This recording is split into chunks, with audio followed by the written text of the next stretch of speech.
woke. Take off your shades, it helps see through the smoke. Cause the wicked hide behind the cloak. And if you stay in the mist, you gon' be soaked. So listen up, cause this hair of the dog. What's real, what ain't? Is this the fog or smog? Cause there's a difference when you breathe it in. So don't let the corporate media take you for a spin. This that morning show, they put you in the know. So I hope that you ready, cause all we do is go, go, go. Yeah, come get your info, you gon' be like, whoa. Hair of the dog, we bout that, ayy. We in the zone, we out here, yeah. Speeding the facts.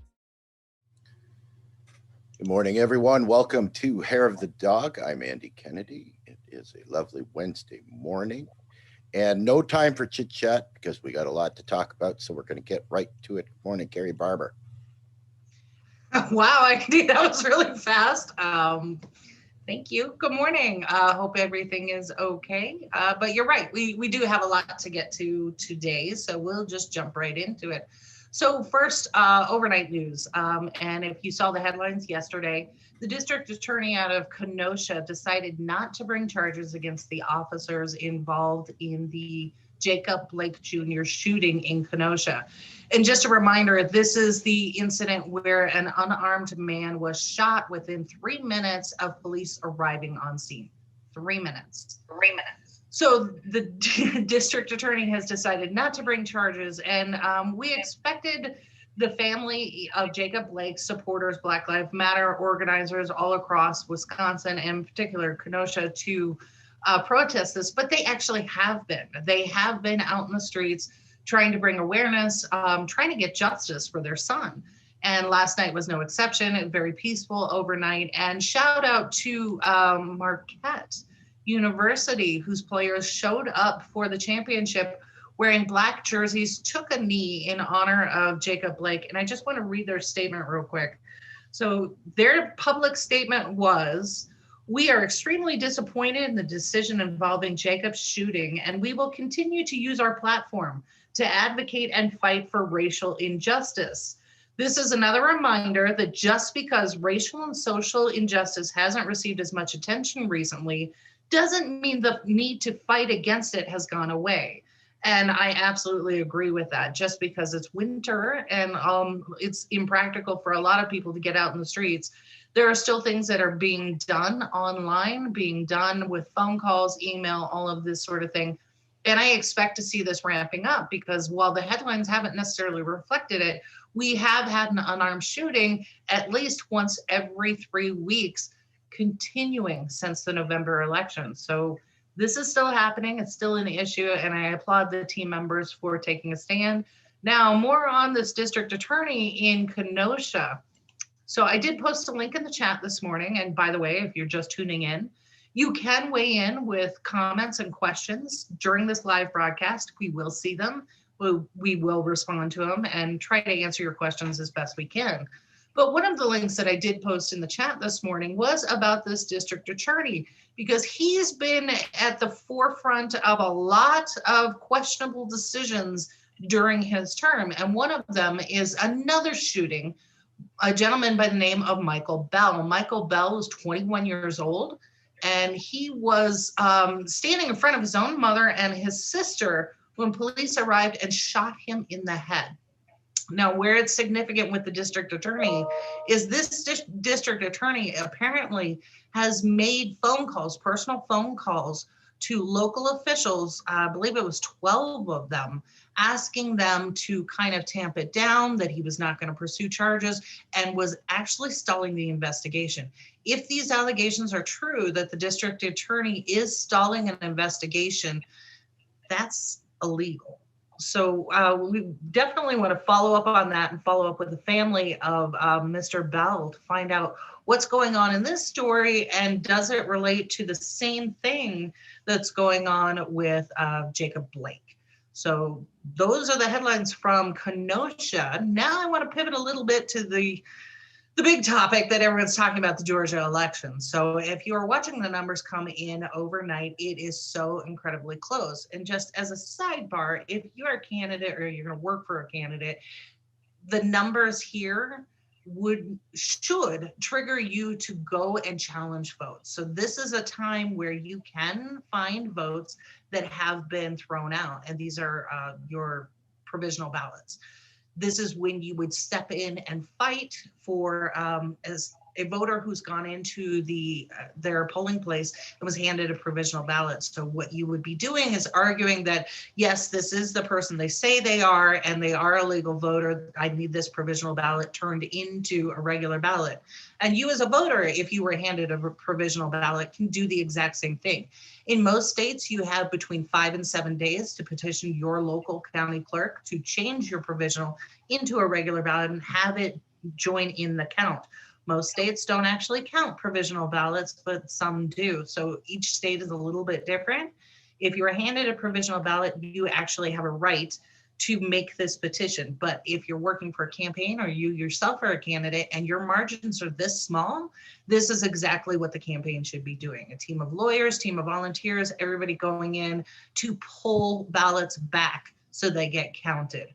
So the other thing that we're watching for is, are the numbers inclusive of all the mail-in ballots? Because mail-in ballots were significant during this particular election.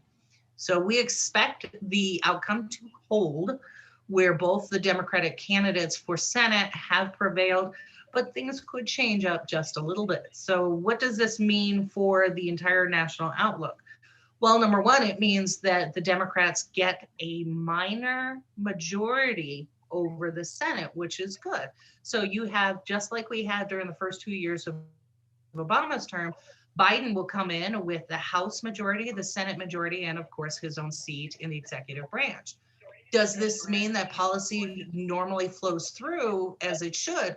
Not necessarily. And we saw this under the Biden campaign as well, because, under the Obama campaign as well, because just because you have 50 plus seats doesn't mean everybody votes. So this is where you would have the majority whip, which is Clyburn, I believe. No, name escapes me, but I'll have to get back to you on that one. But this is where the majority whip would make sure that if there's critical legislation coming up, that everybody is voting. And during COVID, when you can vote from home or from your office, shouldn't be a problem.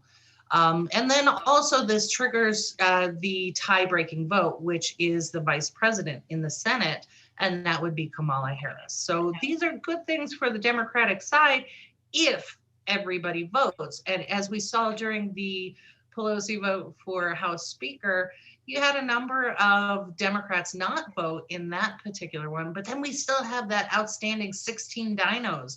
These are the Republicans in blue jumpsuits, Bill Foster, Joe Manchin, all of these folks who could easily vote with Republicans when it suits them best. So just because you have a majority doesn't necessarily mean everything is a shoo-in for every piece of legislation.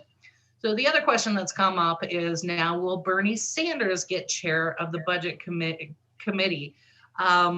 We saw Senator Leahy with Ways and Means, which is a good thing. That is probably a shoo-in.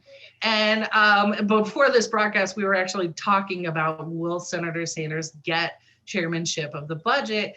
And I wasn't so sure, simply because Leahy and Bernie are both from Vermont, and you could easily make the case that that gives one state too much influence and power in the Senate.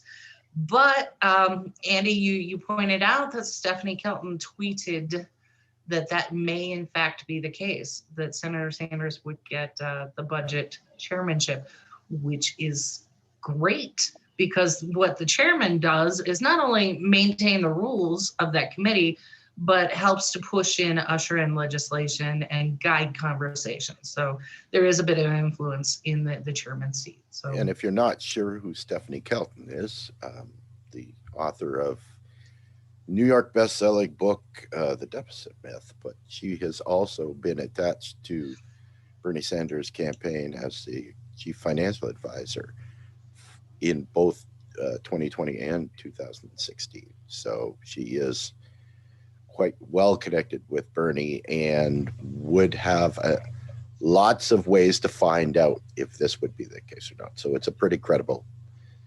reason to believe that this is possible. Yeah. And so that would be really good news for progressive policy, we hope. So what this means for us as activists is that we still need to keep pressure on our local representatives. They have offices local to you, they have phone numbers. You need to make it clear that you are a supporter of specific policies and make sure that they sponsor them. So we will be publishing all the final committee assignments so that you know who is working on which committee, which particular bills, how to track them.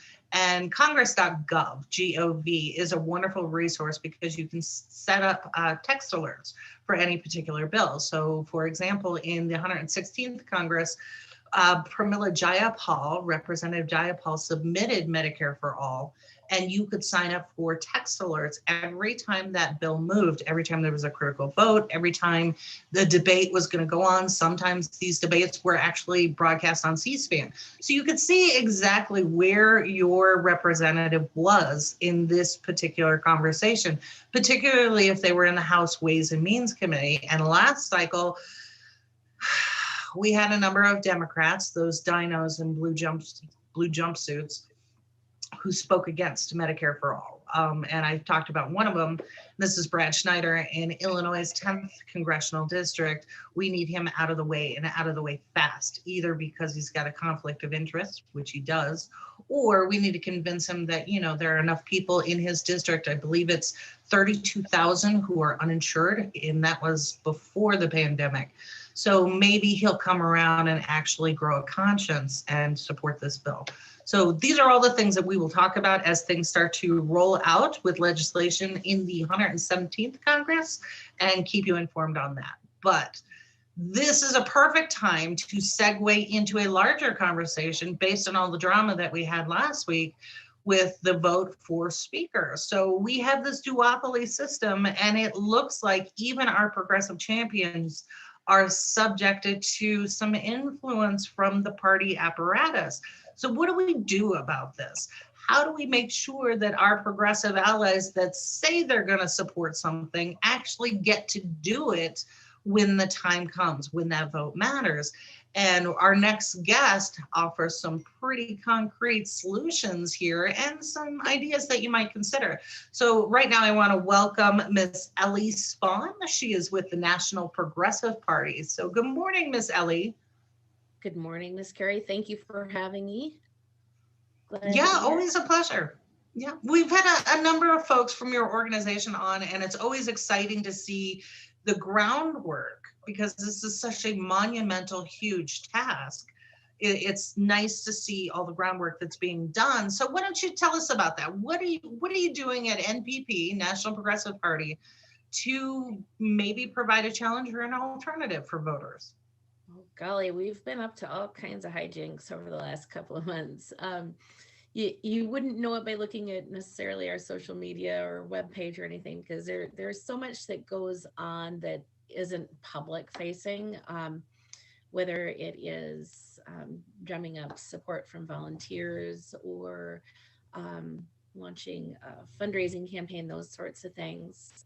We've kind of gone through a cycle of growing pains like any new organization does, kind of figured out some things that work, some things that don't work. And I think we've gotten some of the messy things that organizations go through out of the way early. So I feel pretty good about that. We've got a great team put in place for our steering committee right now.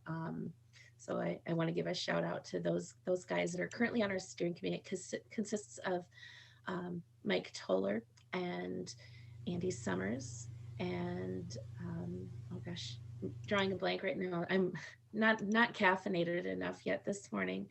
Oh my gosh, I feel like I really that's totally okay. In fact, we have people to us. Darren Green Harris.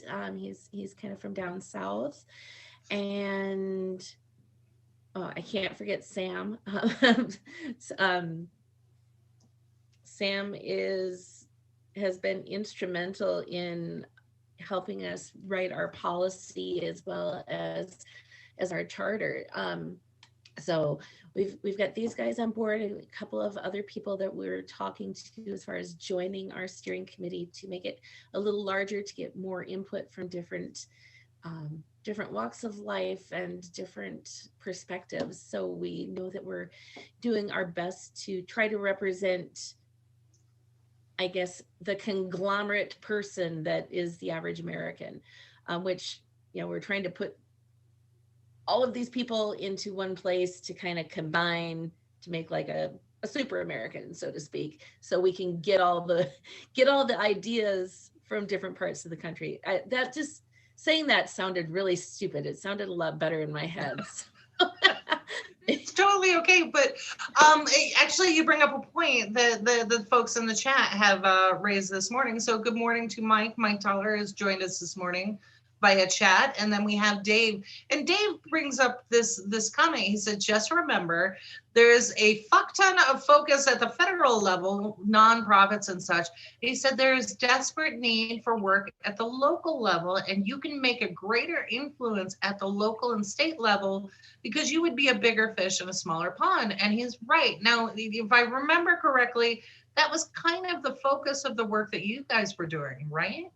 That's exactly the focus of the work we're doing. And thank you so much for bringing that up, because this is a drum that we've been beating since day one.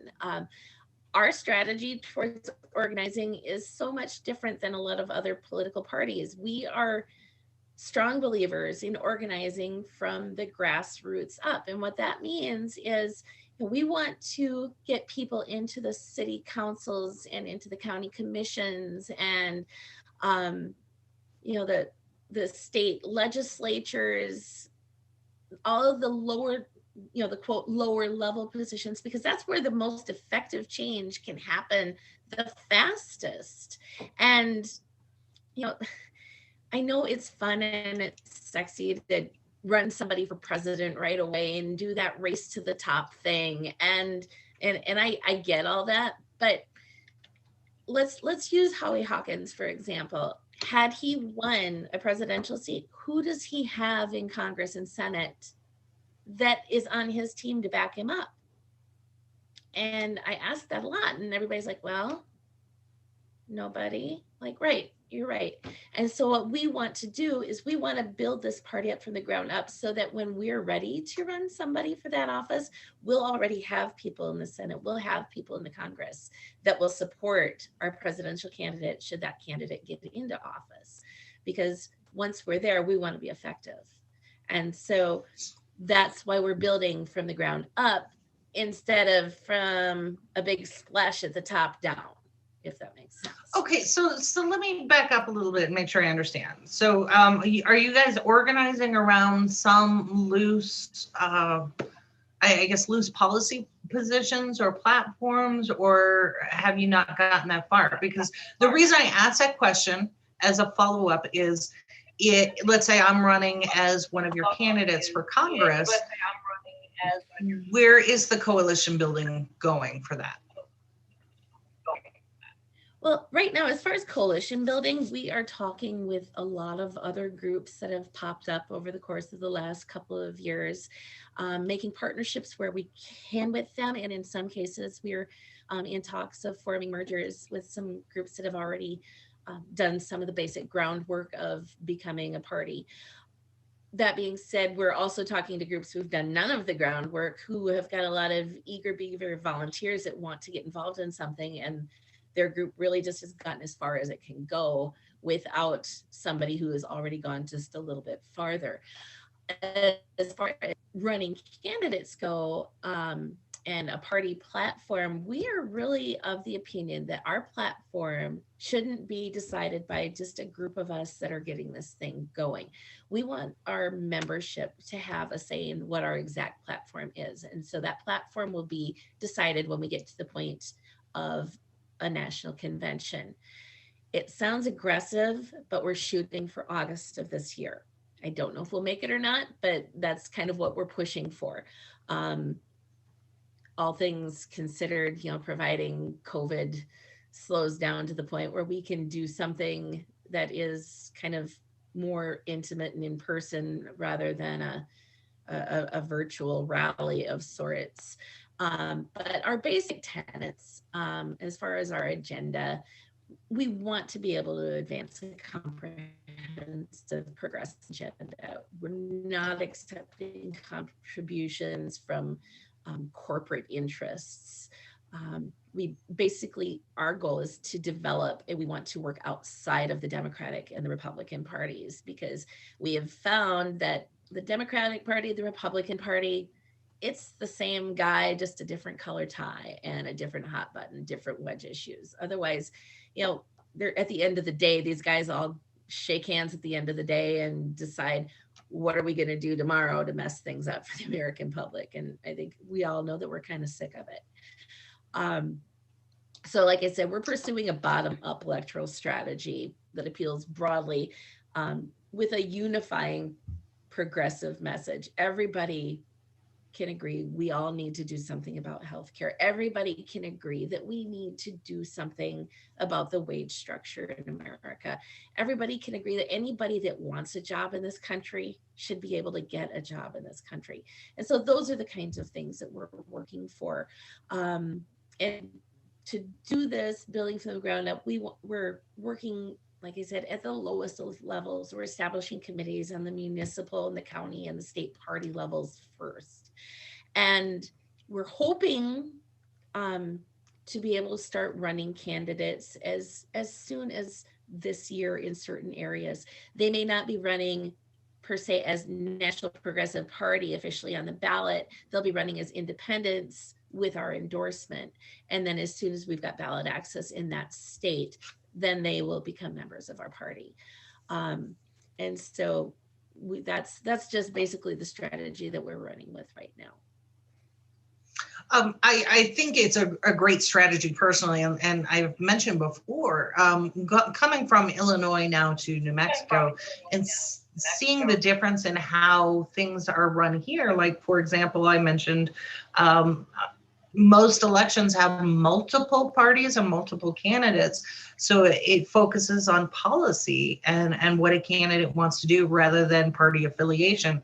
So having more people with different color banners on the ballot actually makes for a better democratic process. So with that in mind, we got to be honest here. We've seen the challenges that the Green Party has had fighting against, in Wisconsin, you had the Democratic Party, who apparently isn't all that democratic, knock all of their candidates off the ballot, right? So what lessons could be learned? What kind of coalition building are you thinking about towards these candidates that you're running as independents and under the NPP banner and later on as things get more established? Are you keeping these lessons in mind, and what's the strategy here? Oh, absolutely. These are more than just lessons to keep in mind. This is a symptom of a bigger problem. The corruption runs so deep in our government that the two-party system isn't a two-party system. There are two corporations that have taken charge of our government, and our government is being run basically by a monopoly. And what we see when there is a monopoly is that monopoly needs to be broken up. So we're looking at several different strategies to combat that, not leaving the option of taking this to court and suing our way in, because at some point this needs to give. Somebody needs to take this fight up, and I can't believe that nobody has even entertained the idea before. This has got antitrust suit written all over it. Exactly. And just real quick, I want to give a shout out to apparently another organizing group. The People's Party is trying to spam our chat, which is a weird thing to do from a campaign standpoint, especially when we're talking about coalition building. It almost seems like a tactic that the fascists use and have used when we start having these kind of conversations. So I'm a little curious as to why that's happening right now, but maybe that's how they operate. That's not exactly a progressive way of handling things. So when it comes to actual progressives and not the faux-gressive stance, Ellie, talk about a little bit of your communication strategy and how you're trying to get the word out. I'm sorry, I was just kind of scrolling through some of these comments. I'm just Yeah. amused right now. I don't remember the last time I actually hopped on a People's Party event and started spamming them. I think that's really kind of a bullshit deal, okay? Tacky as hell. But, you guys do you, we'll do us and take the high road. What was your question, Carrie? I'm sorry. It just looks like we're having this conversation about coalition building, and I just brought up the comment, and I'll say it again, maybe a little slower this time, that here in New Mexico, you have multiple parties running, and the whole goal is to forward ideas and policies that are going to benefit the people. If you're trying to shut out coalition building, chat, I'm talking to you, then what you're really after is donations, campaign donations. Right. And we can see that based on the Democratic Party, the Republican Party, and how they try to limit choices. They're really all about those donations because let's face it, this is a $1 billion industry every year. So if somebody's coming along that they feel like they're looking at the money and not necessarily helping people, then yeah, you're going to get this kind of behavior. So when we're talking about coalition building, we're not talking about taking the ideas and policies and shutting them aside if they fall in line with kind of that progressive policy. Is that correct? Oh, I couldn't agree more with you. As far as coalition building goes, we want to work with groups that I guess are able to put their ego aside long enough to not try to drown the other guy out. When you're working with somebody, you're not just absorbing them and taking the lead and just trying to find the spotlight. You're actually trying to do something for the American people, and that's basically what we've got in mind right now. We want to work for Americans. We're not in this for ourselves. So far, everybody that's been involved in our party has put countless hours in on a volunteer basis, and we continue to do so at this point because we believe it. We're just finally to the point where we're really starting to ramp up our fundraising program so we can hire a finance director and a treasurer, and we can start paying our state organizers because it's a hard job, and these people need to be able to be committed to it full time. And in order to do that, they need to earn a living salary. So that's something that we're working on really hard right now. The organizations that we are willing to coalesce with are going to share our values to that end. They're going to be the organizations that are willing to roll up their sleeves and do the work. Doesn't need to be splashy or fancy. It just needs to get done. What a great concept, right? Just do the work, put the work in.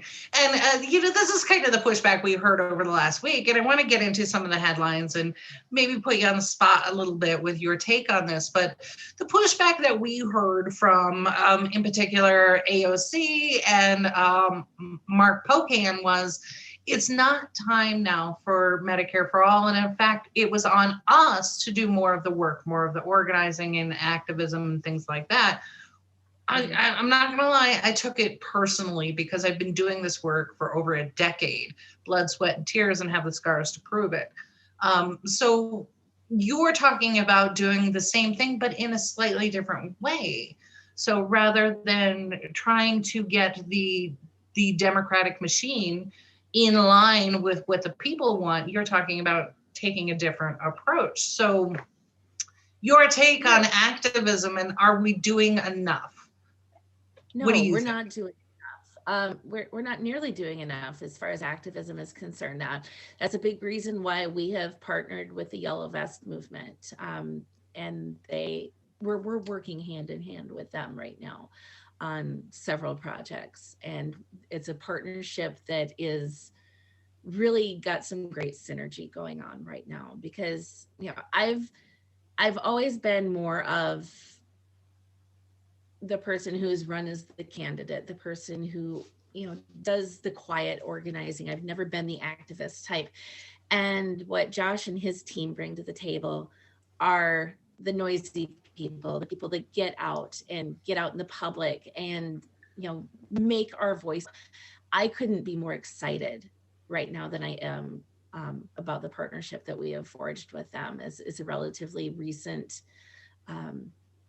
partnership, and I haven't even had time to put a press release out on it yet. It's still being written, as a matter of fact. So, hey Josh, if you're out there listening to it, just so you know, it's public now, which is totally cool, because we're really All right, we broke the news here, so this is coming up in Yellow Vest Action is coming up in March, and I believe there's another one on Election Day. That's going to be big. It's going to be huge and huge. Oh my God, I'm using that word. I swear Huge.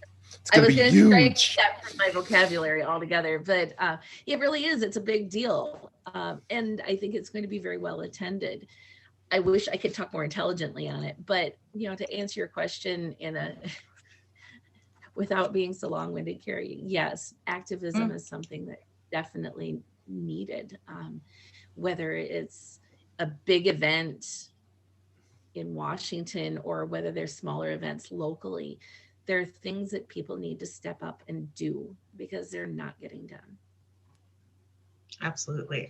So I want to take you through this whole force the vote thing. I'm assuming you're familiar with it. If not, we can discuss that. But the strategy behind this, right? It was a simple numbers game and actually applying pressure to power to get them to concede on just something very simple, a floor vote. So what was your take on the whole force of vote? Were you a supporter of it, or why not? And how do you think things should have gone down? Or did they go exactly as you expected?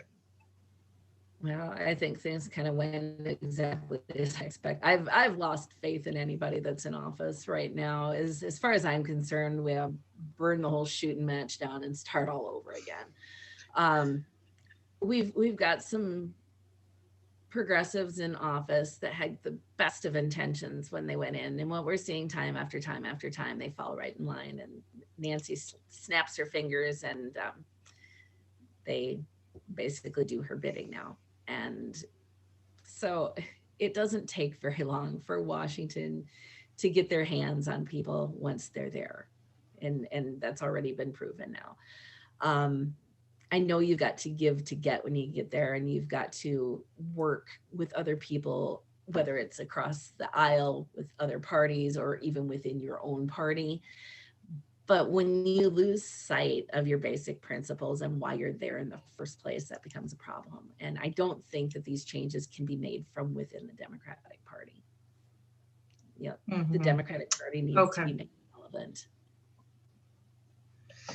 Gotcha. So on that front, if let's fast forward hypothetically, now we have multiple parties with elected candidates in Congress, in the House of Representatives, possibly even the Senate. So now we have an entirely different conversation when it comes to the very powerful position of Speaker of the House and the Majority Leader in the Senate. That's an entirely different kind of vote, right? So you can't have just, as the two major parties putting up candidates, we would actually have 3 or 4.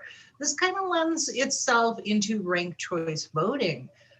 Do you see that having a place not only in your platform for your candidates and across the board, but is there a place for it at that high of a level in Congress? I think there should be. There definitely should be. We support ranked choice voting 100%.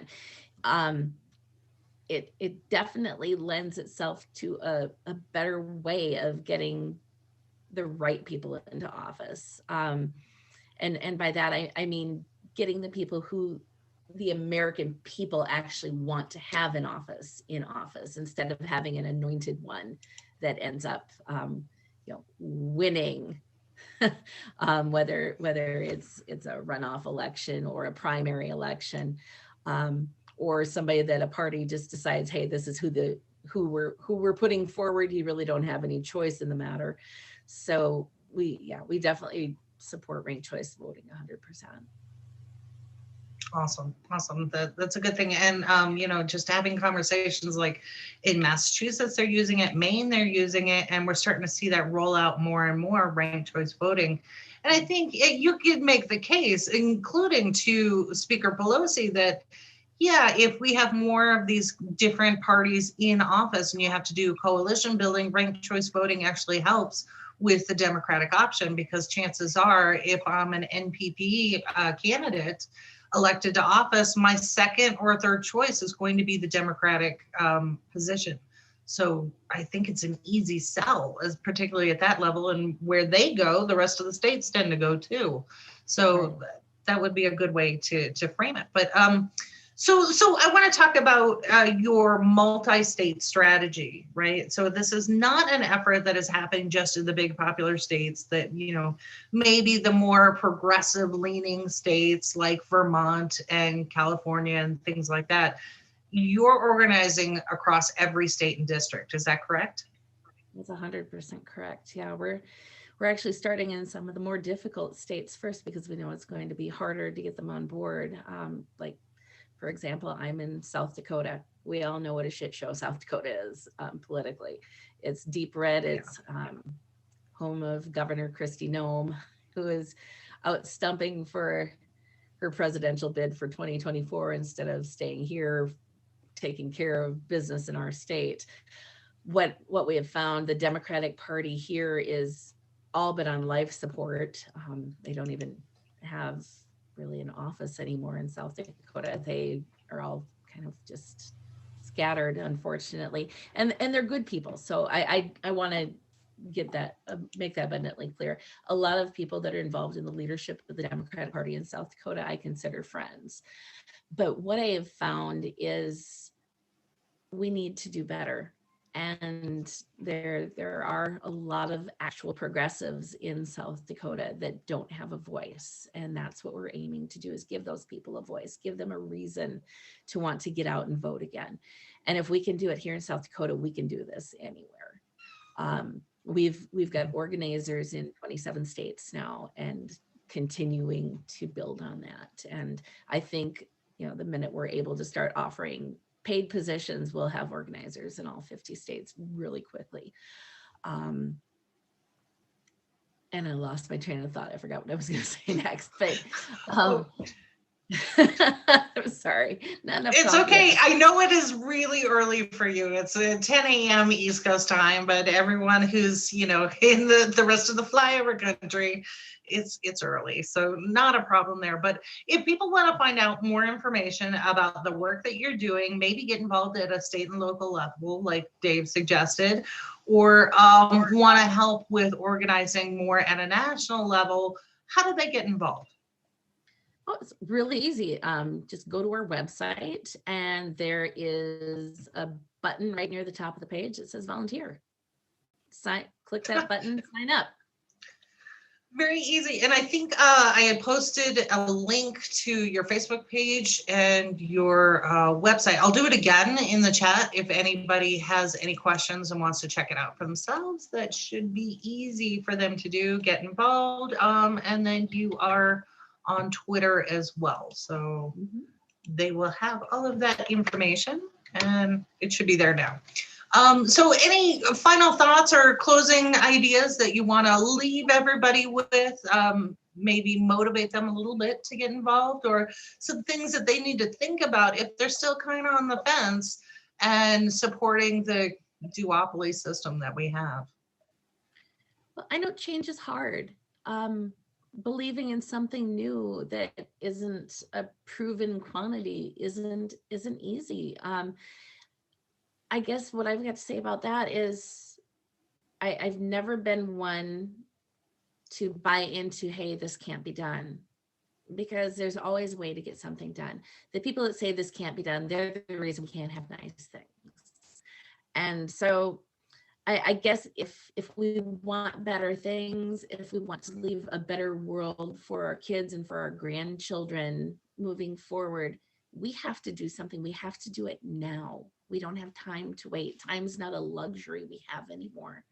Our country is at such a crossroads right now that, you know, my fear is America as we know it, the United States that you and I grew up in doesn't exist anymore.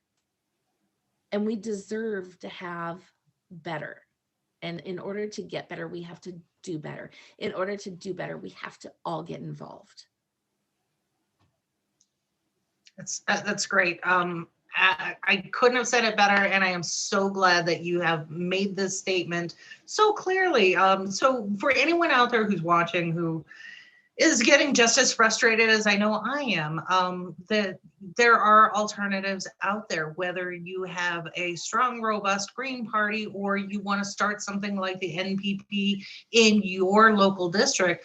All of this is possible. You are no longer relegated to a binary choice of red versus blue.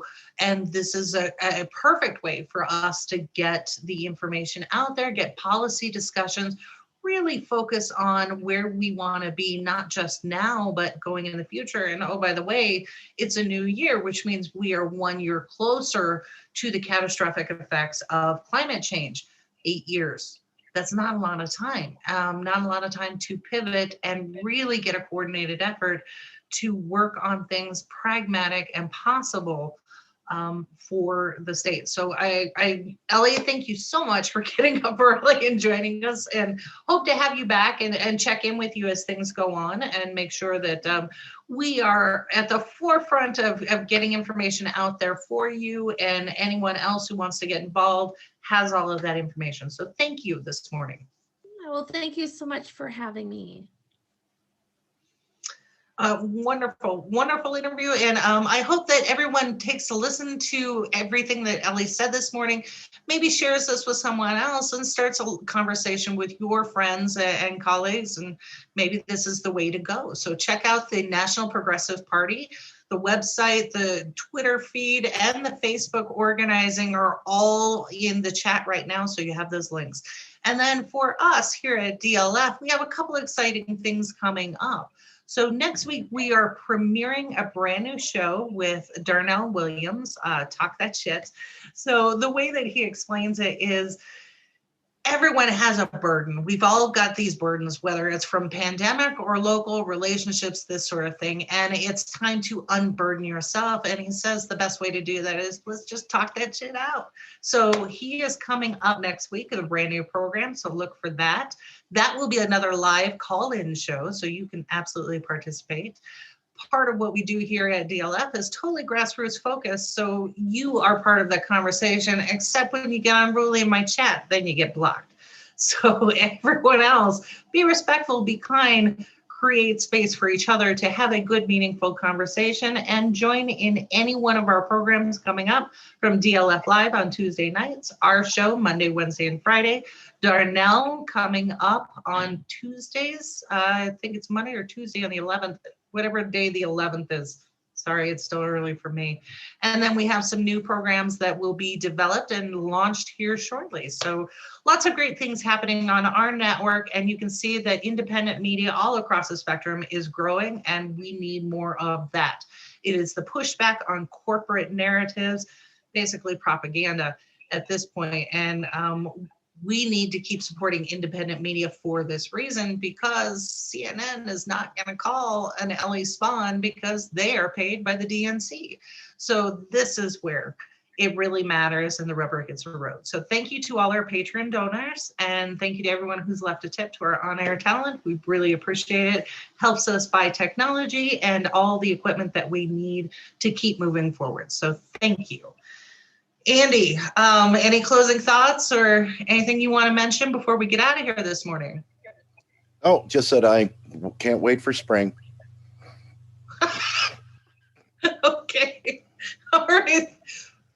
Yeah, I can't argue with it. I don't understand it this year. It's going to be 55 degrees again today and sunny. So sorry.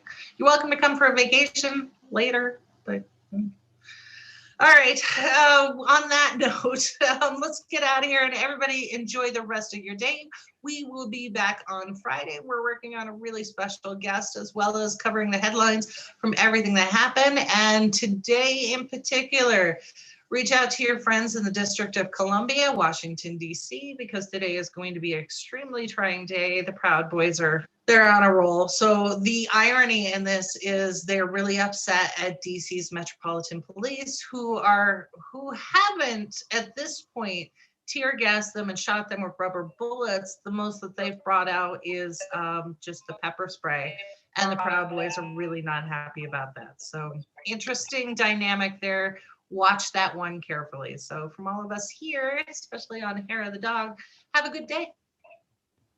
Dog, we bout that, ayy.